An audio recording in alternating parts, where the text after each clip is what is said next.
Bonjour à tous et bienvenue. Je suis Lise Stanford et je suis ravie de vous retrouver aujourd'hui pour une interview exclusive.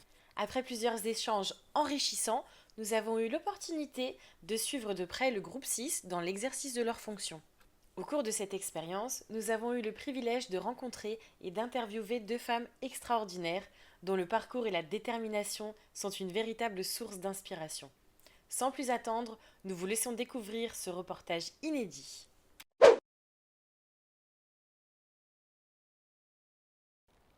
Ah, si, bien sûr. Moi, je suis donc l'agent Juliette.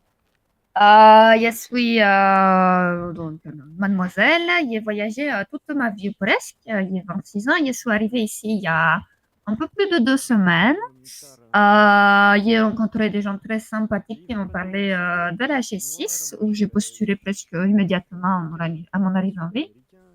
Et voilà, il a commencé à travailler ici, à faire les formations qu'il faut, etc., etc. Ce qui est très différent de mon parcours avant, car vu qu'il voyageait beaucoup, ben, c'était surtout des petits travails dans l'intermittence, barmaid et ce genre de choses.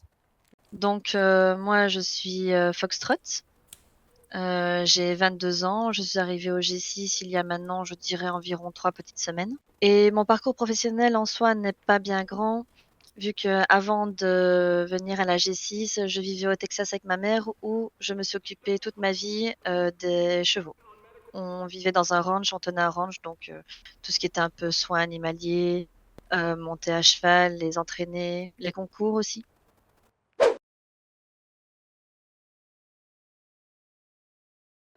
Bah, il y avait envie de me poser, d'avoir vraiment un travail avec une carrière, quelque chose où m'investir vraiment. Et j'ai toujours été très intéressée un peu par la sécurité des gens, le bien-être, etc.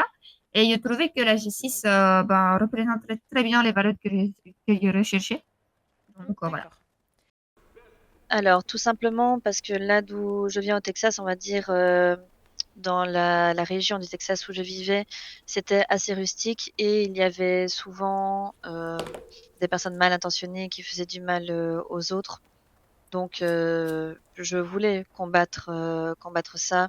On a déjà eu pas mal de problèmes également au ranch de ma mère. Et je voulais devenir un petit peu, alors c'est peut-être un peu enfantin de dire ça, mais on va dire défenseur de la justice. Et bizarrement, on pourrait penser que j'ai voulu me porter vers soit la SCPD ou la BCSI, mais non, je ne sais pas. J'ai été attirée par le G6 d'un point de vue entreprise. Euh, je ne saurais pas vous dire vraiment le pourquoi du comment, mais c'était une voie pour moi en fait. Ça a été assez naturel. Et on va dire aussi de la manière dont on m'a présenté l'entreprise, je n'ai pas hésité une seule seconde à venir.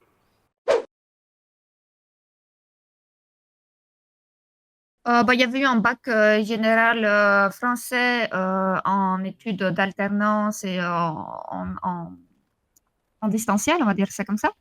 Mais rien de particulier, pas vraiment de mention, ce genre de choses. Alors, pas du tout. Malgré que je m'occupais du ranch au Texas, j'ai fait des études portées sur le social et la communication. Certes, ce n'est pas un entraînement militaire ou un entraînement de sécurité, etc. Mais une des qualités premières du G6, c'est d'essayer de régler un maximum les choses par la parole. Et je me suis que mon expérience et mes études pourraient apporter beaucoup à l'entreprise et à moi-même j'ai oublié comment on dit ça, Dans dans l'exercice mes de vos... fonctions.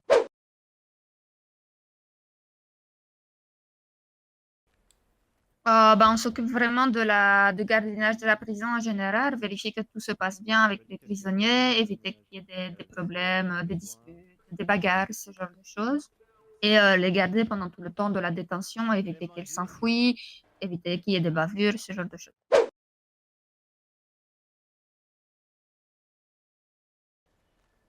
Je dirais que c'est assez variable parce qu'il y a des missions un peu différentes chaque jour. On fait plusieurs choses semblables, mais chaque journée est différente. Contrairement aux autres endroits où j'ai vécu avant, bah, c'était fort répétitif. Être derrière le bar, je fais servir les clients. J'ai travaillé dans un café, servir les clients, toujours la même chose.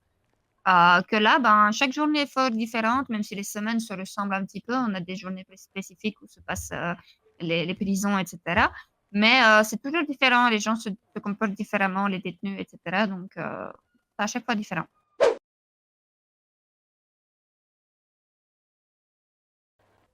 Bah, je pense un peu tous les types, ça dépend vraiment de leur enfin, ce sont des détenus qui ont été condamnés, au fédéral la plupart du temps.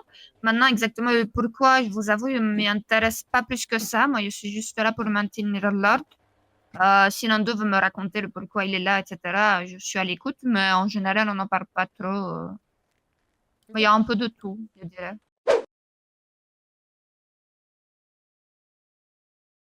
Si, on a déjà eu des situations de violence. Un agent qui s'est fait pousser d'une des rambardes dans la salle principale par un détenu ou des bagarres ou ce genre de choses. Et en général, on essaie de calmer un maximum les personnes.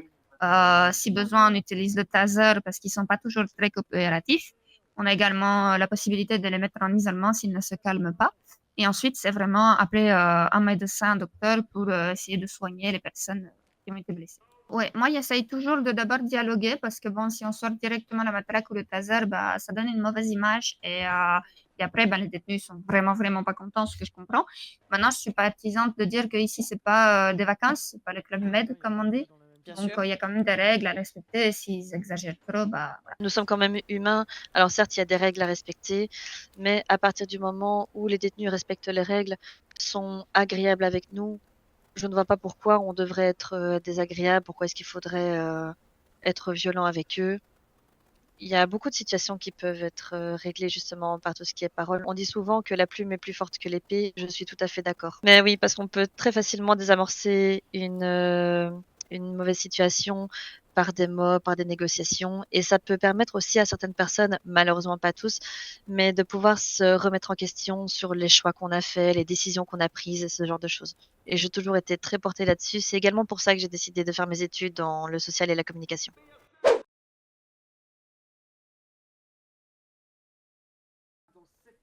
Si, maintenant, moi, je suis vraiment, enfin, j'essaie de rester vraiment à ma place. J'écoute principalement mes supérieurs et ben, s'il venait avoir un protocole d'urgence, ben, on agit tous de concert en fonction des ordres des supérieurs.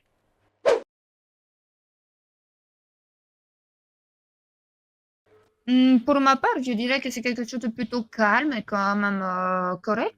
Il y a très rarement des détenus qui m'en veulent ou qui sont méchants ou qui manquent de respect envers moi.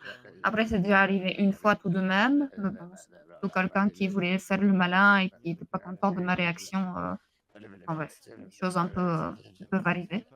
Alors ça, pour moi, c'est une question, pardon, assez difficile à répondre parce qu'évidemment, ça dépend du détenu, mais ça dépend aussi de l'agent. Ça dépend aussi de ce qui a pu se passer avant, de l'humeur de chaque personne. En soi, ça, effectivement, ça dépend. C'est très difficile à répondre. Je suis désolée si Oui, je me répète. c'est pointu comme question, un peu. Oui. Je dirais que c'est un petit peu une relation par moment de confiance. Alors certes, nous avons quand même des protocoles, donc il y a des règles à respecter. Ils ne doivent pas aller à tel endroit, tel endroit. On leur dit, mais on n'est pas là à les suivre à la trace non plus, donc on leur fait quand même un minimum de confiance. Mais maintenant, la confiance, elle est facilement gagnée, mais elle peut être encore plus facilement perdue. Ah, fi.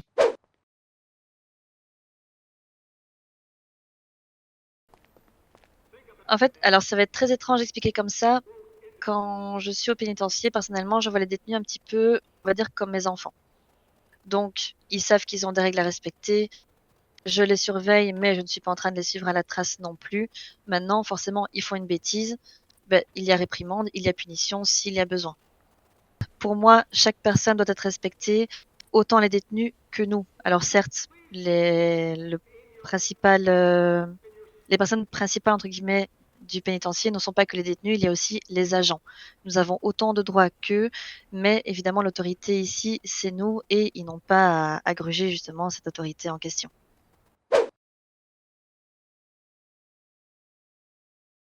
Alors, généralement, les agents qui s'occupent des entrées des détenus, ce sont les agents qui sont sur place et on va dire, on se répartit un petit peu les tâches. Donc, toi, tu prends tel détenu, toi, tel détenu, et moi, je prends celui-ci. Une fois que les entrées sont faites, ben, on a toujours quelqu'un qui est désigné en amont pour lire les règles du pénitencier. Et ensuite, on voit un petit peu au fur et à mesure comment ça se passe. Déjà, s'il y a un calme ou si il y a des détenus qui posent problème. Et à ce moment-là, on a toujours des agents postés à l'intérieur de la prison, donc là où vous êtes arrivé en premier, au niveau de la cantine. Nous avons quelques agents qui vérifient un peu les endroits où les détenus ne peuvent pas aller. Et nous avons également des agents postés à l'extérieur afin que les détenus ne sortent pas des limites du périmètre qui leur est accordé. Et souvent, quand il y a besoin de changer, ce ne sont pas toujours les mêmes personnes qui sont au même endroit. Euh, Nous avons toujours un agent posté, par exemple, à l'extérieur de la cour. Nous faisons une tournante pour que le travail soit assez bien réparti, équilibré et qu'on ne reste pas tous au même endroit pendant des heures. J'essaye tout de même de collaborer correctement avec mes collègues et de garder une bonne communication avec les détenus. Mais comme je dis, parfois il y a des têtes dures, comme je dirais, qui ne veulent pas écouter, qui se prennent pour les lois de la prison et voilà, ils se mettent à vous frapper ou ce genre de choses. Et là, il faut réagir. Alors, lorsque nous rentrons en G6, bien évidemment, nous avons les formations dites de base, donc apprendre comment ça fonctionne selon les missions qui nous sont demandées, donc que ce soit le gardiennage ou encore le pénitencier. Maintenant, nous avons, alors je n'ai pas vraiment la fréquence exacte, mais des entraînements où nous nous mettons en situation afin de pouvoir réaliser au mieux notre travail au sein de l'entreprise.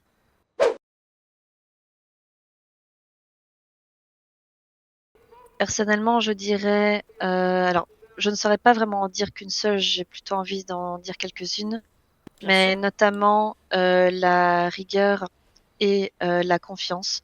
Parce que comme vous l'avez dit, ce n'est pas forcément un travail facile. Nous pouvons faire face à différentes difficultés selon les missions et selon évidemment les jours et les situations, mais aussi la confiance, parce qu'il faut savoir se faire confiance à soi-même sur le fait de maîtriser la situation, mais également faire confiance à ses coéquipiers pour aider en toute situation, peu importe ce qui se passe. Pour moi, ce sont vraiment les 2 choses les plus importantes.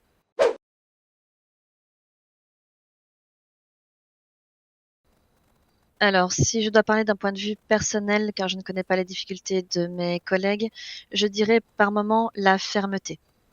J'essaye d'être ferme, mais il y a certains détenus qui peuvent être assez tenaces ou qui peuvent prendre la fermeté comme de l'agressivité et c'est déjà arrivé que des détenus deviennent violents, que ce soit envers moi ou même envers mes collègues. En tout cas, pour moi, c'est ça.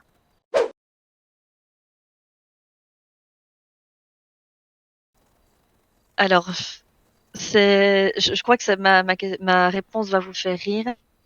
Le plus gros problème que les détenus m'ont déjà rapporté lors de mes gardes, c'est qu'ils n'avaient pas, en gros, les détenus peuvent avoir un montant maximal d'argent sur eux et il y en a certains qui ne pensent pas à avoir le maximum sur eux et quand il faut aller chercher quelque chose à la cantine, c'est un peu compliqué. Mhm. Donc même si ça peut parfois porter à confusion, peut-être être un peu négatif sur certains points, je dirais quand même l'ajout d'un ATM, d'un ATM, Mhm. pour que les détenus puissent manger et que ce ne soit pas toujours à nous de leur donner.